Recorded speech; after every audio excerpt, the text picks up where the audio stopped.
What's up everybody, and welcome back to another Ninja tutorial. So in this one, we're gonna be going over the third step of how you can adjust the template itself.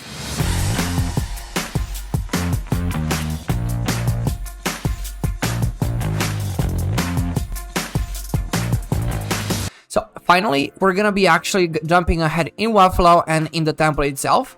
And it's gonna be a really fast and short one in adding your thinking about your SEO titles and descriptions, adding the SEO so open graph image, and then just adjusting any SEO perspectives for the website itself.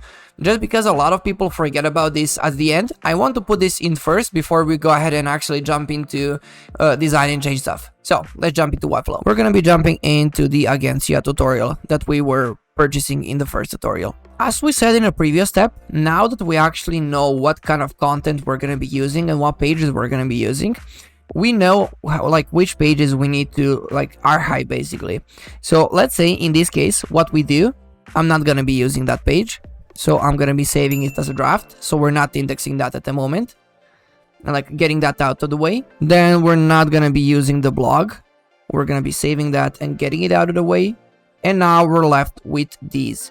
So for the first one, let me see. So I'm saying founder Flow Ninja teaching Webflow at YouTube and find my story below.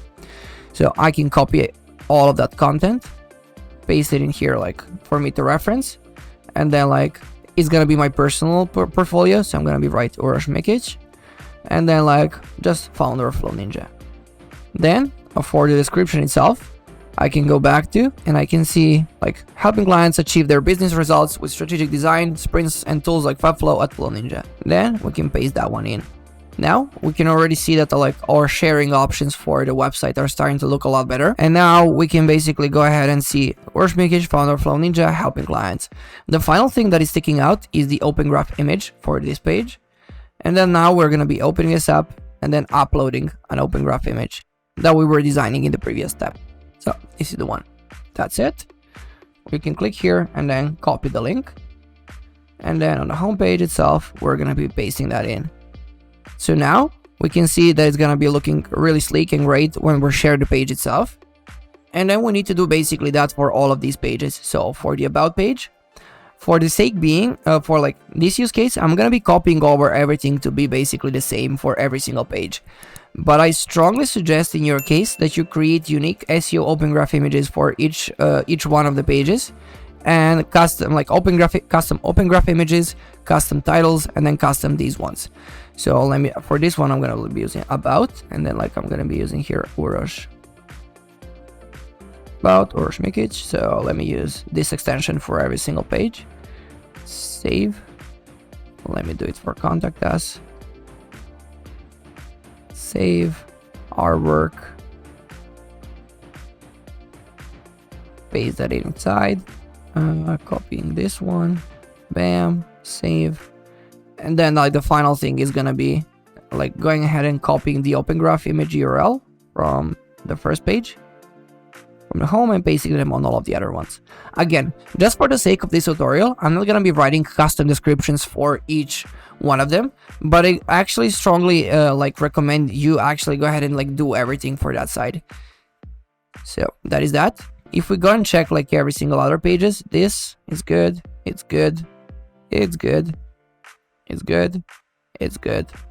I mean, we're not using that one, so that one is archived. Then just in case, checking the password page, we're not going to be sharing that with anybody. So I mean, you can still go ahead and add some meta descriptions there. We're going to be adding the 404 page. We're not going to be sharing that with anybody, but you can still add everything there. And then the final things are actually adjusting the CMS parts. So some of the people from our past experience, whether purchasing the template, actually forget about this. So you actually need to go here and paste the name, description, product summary. That is that. Save. Then for the categories again, you don't want some of your client to share one of your great category, and then that being agency template. That's not gonna be a good showcase. And then again, if you're using any of these, if you're using client spotlights, you want to actually go ahead and change this. If you're using blogs, you want to actually go ahead and change this. And then for the blog categories, again, Bam, that's it. This part of the step was pretty straightforward and easy. And then in the next one, we're going to be actually jumping ahead and changing the colors, adding all of the images, and like adjusting the template even more to your branding. So yeah, see you in the next tutorial. Bye-bye.